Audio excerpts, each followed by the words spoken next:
നമ്മൾ cam shaft കൊടുക്കുകയാണ്. Cam shaft ഇത് ഇന്ത്യൻ ടൈമിംഗ് ഒക്കെ വെച്ചാണ്.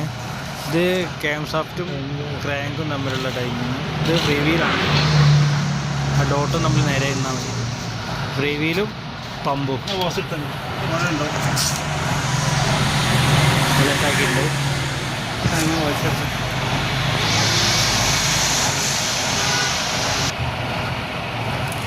ഹെഡൊക്കെ വെച്ച് ടാപ്പറ്റ് ചെയ്യാണ്ട് ഇനി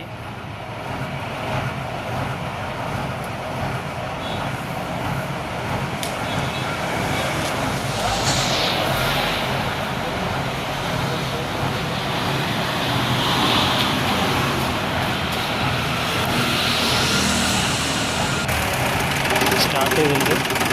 വർക്കിംഗ് റെഡിയാണ്.